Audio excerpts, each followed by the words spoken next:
नमस्कार फ्रेंड्स। परशुराम जयंती अपने आप में एक अनूठा और अद्भुत जयंती होती है, क्योंकि ये शक्ति, साधना, श्रद्धा, ज्ञान, विज्ञान, अस्त्र और शास्त्र दोनों की पूजा होती है।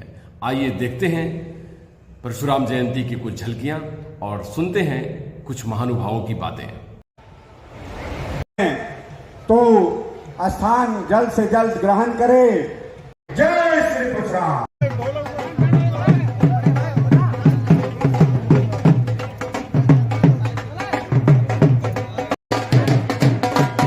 हमारे बीच में अध्यक्ष राम होते हैं जो विष्णु के छठे अवतार हैं, और ये ब्राह्मणों का ये कर्तव्य है कि हम अपने आराध्य का शहर को और जमशेदपुर को अब झारखंड में ये न्यूज आ चुका है कि हम लोग जमशेदपुर में ब्राह्मणों का एक बड़ा संगठन महसूस किया है कि ये ब्राह्मणों को संगठित होना चाहिए। और वैसी स्थिति में जब ब्राह्मणों के समक्ष खास चुनौती है, हम बात करेंगे आज कि जब तक राजनीतिक भागीदारी हमारे स्टेट में नहीं होगा, हमारा आर्थिक उत्थान नहीं होगा, और ना ही सांस्कृतिक उत्थान होगा, और ना ही शैक्षणिक उत्थान होगा, क्योंकि ये लोकतांत्रिक देश है। यहाँ हम शुतुरमुर्ग की तरह मुंह छिपा कर कहें कि नहीं हमारा राजनीतिक महत्वाकांक्षा नहीं है, तो हम समझते हैं कि किसी संगठन को गढ़ने की जरूरत नहीं है। और नहीं तो बार बार कोई जीतन राम मांझी आएगा और कह देगा कि ब्राह्मण हरामी की औलाद है, कोई आएगा कह देगा ब्राह्मण बेटी रोटी की दलाली करता है। तो ऐसे में संगठन होना बहुत जरूरी है। और वैसे भी अभी तक हम दूसरे को ये मूल मंत्र देते थे कि संघे शक्ति कलिजुगे। आज स्वयं में आत्मसात करने का समय है, और इसीलिए ये सत्य समला भूमि जो है लौह नगरी, लौह का मतलब ही होता है कर्म ठौरे।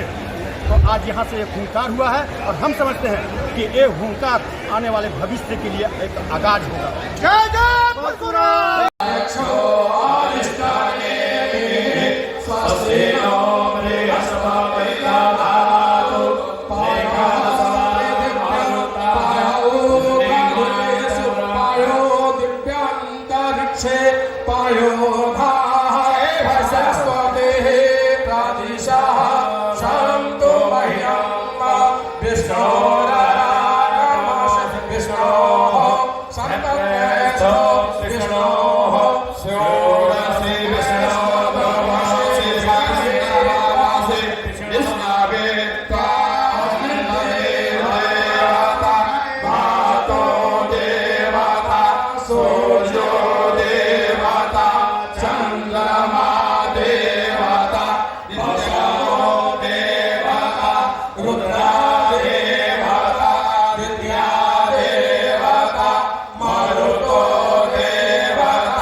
साइंटिस्ट, एक भारतीय प्रशासनिक सेवा का एक सक्षम पदाधिकारी, एक सक्षम पायलट, और उसके बाद आज के दिनों में ये एक ख्याति प्राप्त ज्योतिषाचार्य है।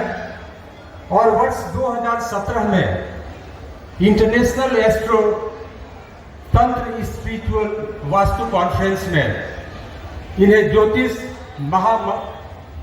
महोपाध्याय की उपाधि से नवाजा गया।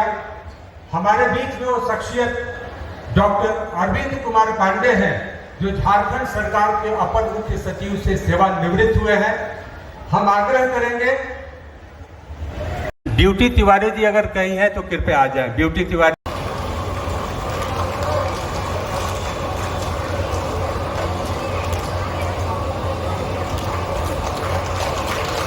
मुझे लगता है कि जमशेदपुर में जब मजदूरों की बात आती है, मजदूरों के अधिकार की बात आती है, मजदूरों के स्वाभिमान की बात आती है, तो राकेश्वर पांडे जी कहीं न कहीं इन तीनों चीजों से जुड़े रहते हैं। हम बड़े आदर से आपको बुलाना चाहते हैं। इसलिए मैं ट्रेडिशनल लीडर के रूप में भाषण नहीं दूंगा। मैं आप लोगों का स्वागत करने के लिए कुछ तैयार करके लाया हूं, ताकि मैं ज्यादा न बोल जाऊं और मुख्य अतिथि का जो भाषण सुनना है वो आप लोग न सुन सके। तो जो मैं लेकर आया हूं आपके सामने पढ़कर सुनाना चाहता हूं आपके स्वागत में।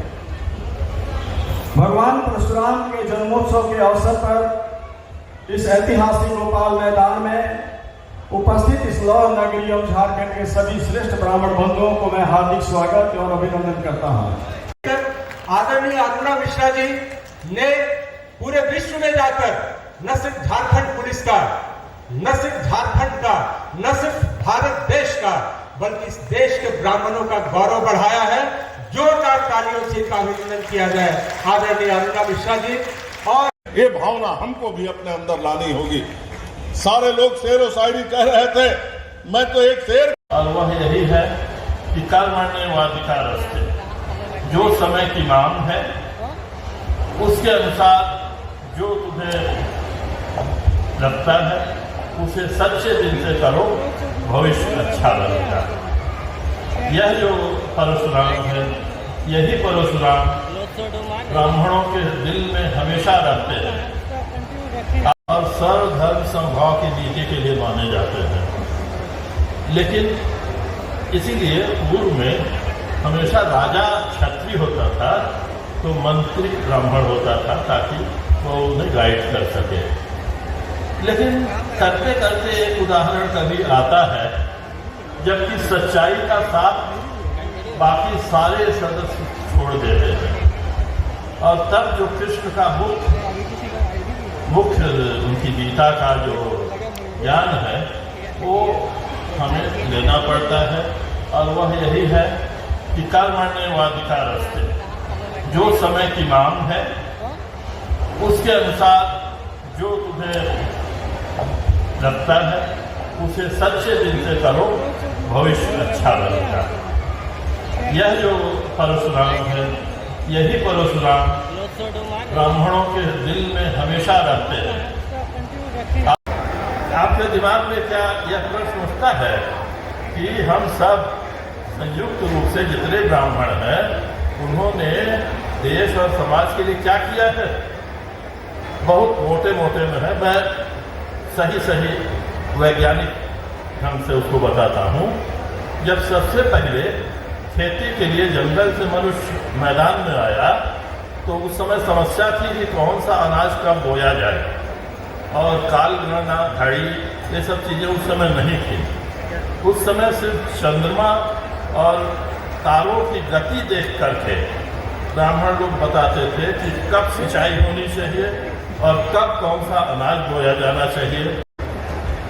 दूसरा जो महत्वपूर्ण काम मैं बड़े गर्व से कहता हूँ कि ब्राह्मणों ने अपने समाज के लिए और देश के लिए हजारों साल से किया है, वह यह है कि आज इतनी वैज्ञानिक खोजों के बाद, इतना कंप्यूटर और सब होने के बाद एक विषय जो जेनेटिक इंजीनियरिंग आया है, जो यह शिक्षा देता है कि किन किन लोगों के विवाह से जो संतान होगी सबसे अच्छी होगी, सबसे योग्य होगी।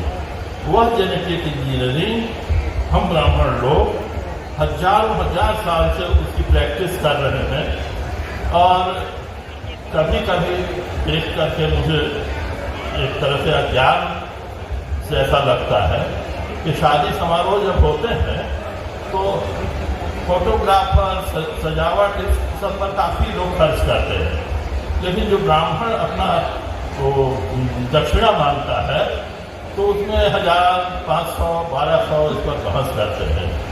वे कभी यह नहीं रियलाइज करते हैं कि जो सच्चे ढंग से गणना करके मुहूर्त निकाल के शादी होती है वह सही है। पूरा आज के सर्वमान्य अखिलेश दुबे जी, जुगसलाई के अखिलेश दुबे जी जो यूपी संघ के महासचिव हैं, हम आग्रह करेंगे आदरणीय अखिलेश दुबे जी से कि आप भी मंच पर आए। झारखंड पुलिस महासमागम है और निश्चित रूप से हम कमल किशोर जी को बहुत बहुत धन्यवाद देना चाहेंगे कि जमशेदपुर ही नहीं, झारखंड के बहुत जिलों से हमारे प्रतिनिधि आए हैं और उनमें सारा का सारा योगदान कमल किशोर जी का है। और निश्चित रूप से हम समझते हैं कि ब्राह्मण इस समाज में सभ्यता, संस्कृति और संस्कार का बीजारोपण किया है। उस ब्राह्मण निश्चित रूप से समाज में अग्रणी रहा है। ब्राह्मण सेवा भाव से हमेशा समाज का काम किया है। हम एकजुट हुए हैं, हम निश्चित रूप से समाज सेवा का काम करेंगे, सभी समाज का सेवा का काम करेंगे, सब में सभ्यता, संस्कृति और संस्कार को बांटने का।